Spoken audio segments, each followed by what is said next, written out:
Hello everybody, today I'm going to do a new disc throwdown between the Ricky Wysocki Tour-Series Glow Pro Pig and the Brodie Smith Get Freaky Zone in the Cryztal Flex Plastic. Let's get into it.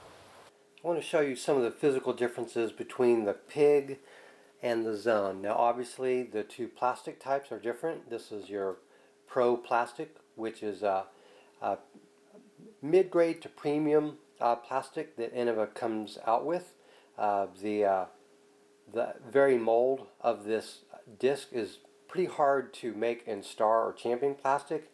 The Champion plastic version that this came out with had to be a Blizzard plastic, and that's because of the rim itself, which we're going to go into.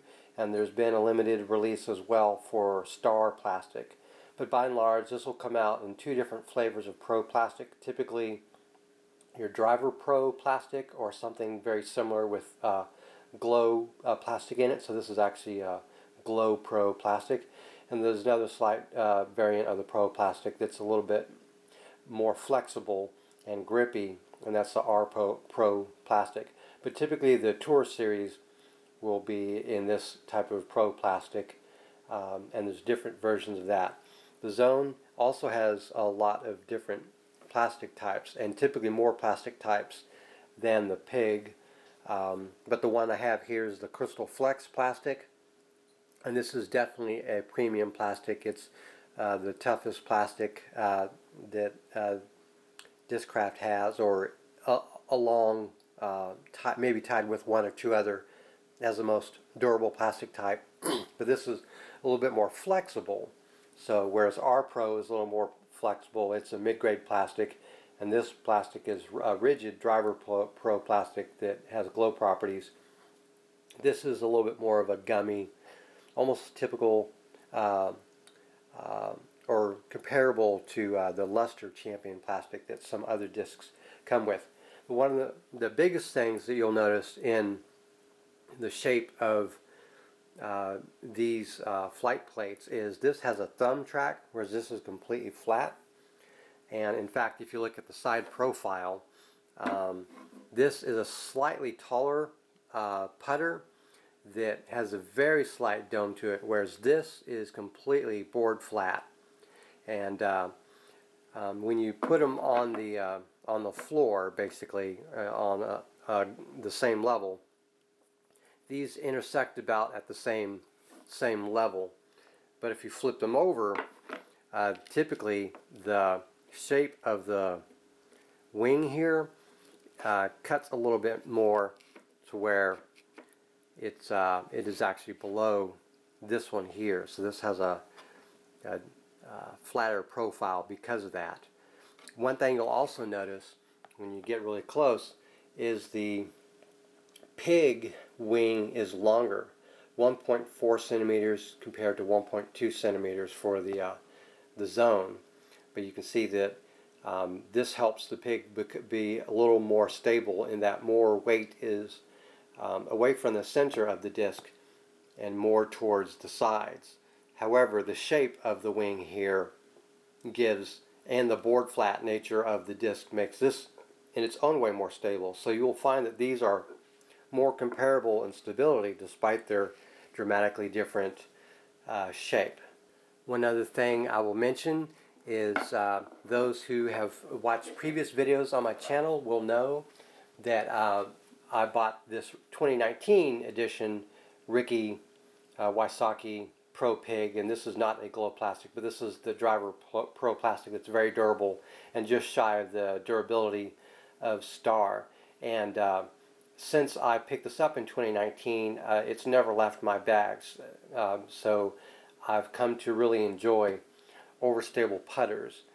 But this has been used quite a bit and is a little bit more slightly deformed because of all the use and trees that I've hit, and even a couple times I've sort of bent a little bit in anger. And so, you know, over the course of a couple years. So this is well used and less stable, which you know, something that made me decide I wanted to go ahead and buy another Pig. But I also bought this because I like overstable putters a lot, and that's why we're doing this comparison today. Alright, so as you can see here, I'm approximately 100 feet away from this basket. I'm going to throw a number of throws with my backhand and then with my forehand. And I'm going to do essentially your straight throw, your anhyzer, and your hyzer based on how I throw it. And then after that, we're going to cut to 150 feet and 200 feet so you can see what this looks like in terms of the flight path. I'm going to do a number of throws, and what you'll see is essentially as optimal as I can make the flight path to it's visible on camera. There's going to be a little bit of jump cuts between everything, but the point is that you see the flight paths and how they compare to each other.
Alright, I'm now at 150 feet out from the target. You're not going to be able to see it well on camera, but there's a disc approximately 150 feet away from here.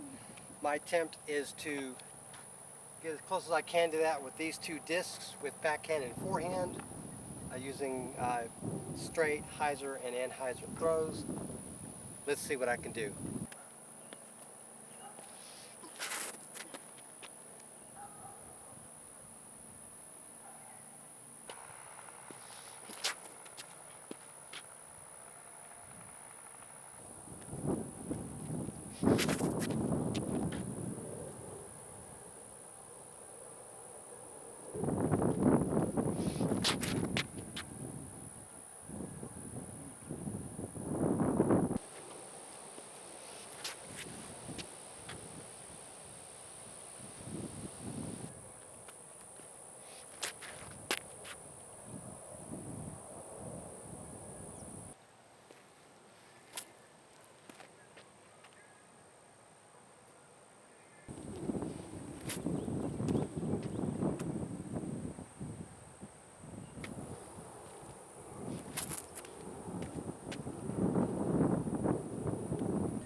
Unfortunately, I couldn't execute the sidearm anhyzer throws. I also couldn't reliably get these discs to 200 feet with either my backhand or my forehand in the flight paths that I wanted. I could reach 200 feet, but it wasn't pretty. So here are my takeaways for this comparison. These putt and approach discs look and feel more like small diameter mid-ranges, especially the Pig with its uncharacteristically thick rims. I would classify both discs as approach discs as a category unto itself. You can putt with these in certain situations, but these are best for shorter range throws and upshots and putting the disc either close to the basket or in a certain spot for strategic purposes, like a certain location in a fairway. Number two, I don't really recall my 2019 Pro Pig being quite as stable as this one, though this quickly became my most trusted approach disc. I'm also very impressed with the stability of the zone, despite its rim being more within the realm of approach discs that I'm quite used to. Number three, I can barely reach 200 feet with these very overstable approach discs due to the shape of the flight plates as well as the rims. And Also, the amount of weight that's distributed, you know, on the disc to the outside of the disc, I think is extraordinary. And that's what contributes to the stability. These don't have the thickest of flight plates because a lot of the weight is in the rim. Number 4, the flight numbers, in my opinion, are arbitrary, and I don't think they're accurate for these discs. I think the Pig should have a higher speed rating, you know, particularly because of this rim, and the Zone a lower speed rating, considering it is a smaller rim, as I showed previously in this video. Also, I think this Zone is less glidey than the Pig, and this is not necessarily a glidey disc, but this is even less glidey because of the board flat nature of it. Based on my experience throwing these, I'd give these two discs the following flight numbers on screen. And I could easily be convinced to bump up the speed of both discs to 4 and 5 respectively, with the specs on the, you know, Pig's wing or rim, you know, they're such to where I think this could be classified as a speed 5 small diameter mid-range. Regardless, they aren't designed to go far. They're designed to go where you want them to go at sub-maximal distances. They're also great for getting around corners or not bouncing or skipping as far when you throw them on hyzer. They're really great at landing and not going too far. Now let me talk about the major differences between them, since otherwise these are very similar discs, and as utility discs they fundamentally serve the same purpose. The Pig, in my experience, which I do have a lot more experience with the Pig than the Zone, but skips a little farther than the Zone, but not greatly. There's not a massive difference on that front. The Pig also holds its line longer. In other words, when you throw it, it tends to hold that line longer in my experience.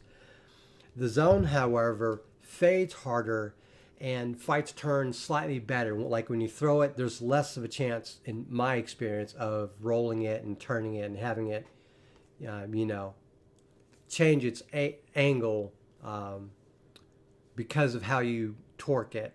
You know, how much torque you put on it, or spin, or whatever you want to call it.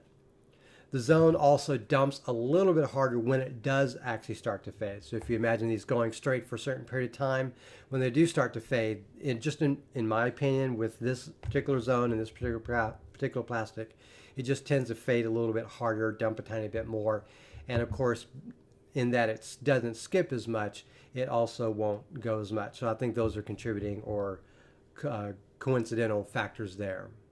What this means to me is I can throw the Pig a little farther and trust to hold that line a little bit more and not dump as hard. That said, the Zone I would trust more on less powerful throws relative to my arm speed, of course. I would use the Zone at shorter ranges than I would the Pig.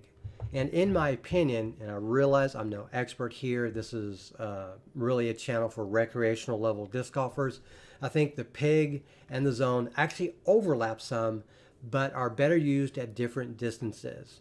For me, for example, I might use the Zone between 100 and 150 feet, for, you know, just to give you an example. But this Pig, for example, I would extend out maybe between 130 and 180 feet, just to give you an example. So there's an overlap between, you know, 130 and 150 feet, but there's still a greater range of distances at the upper and lower ends between these discs. And I could take into account situational differences as well in terms of terrain or wind. And I might also, in another tangent, use the Pig more for a backhand, whereas the Zone I might use more for a forehand, as I think the flight plate and the inner rim on both of these, they feel significantly different between the two. And while I think they both feel great in the hand in both ways, if I had to pick one for forehand and one for backhand, forehand, backhand, that's just the way my personal approach to discs is with these. Lastly, each of these have been sold in a variety of plastics, which I'll show on screen. I'll leave links to both of these below in the video description to the respective websites, and more information will also be in that description, so you can kind of read through it, and that'll supplement what I have here. As for me personally, I will actually be bagging both of these, or putting these in my cart. I guess you'd say I'm carting both of these. The zone is going in the putter pocket, basically, and it's going to go in place with one of my other overstable putters. For example, I have the Hydra, which I've been using a lot as an option for as an approach disc, but mostly near water. So if I'm on a course where there's absolutely no water, this zone would be in its spot. Or maybe I might move another disc, this into place of another disc. But this pig here is going to replace my pig that is 2 years old. I've used this quite a bit. It's straightened out a little bit in terms of its flight path. I still love it, still use it, still rely on it, still trust it. But you know, it's time to cycle it out for a brand new one that's noticeably more stable. That is going to do it for my 4th edition of my Disc Throwdown. I hope that you liked the video. Please subscribe if you haven't already, as I have more disc golf videos on the way. Thank you very much for watching, and have a great day.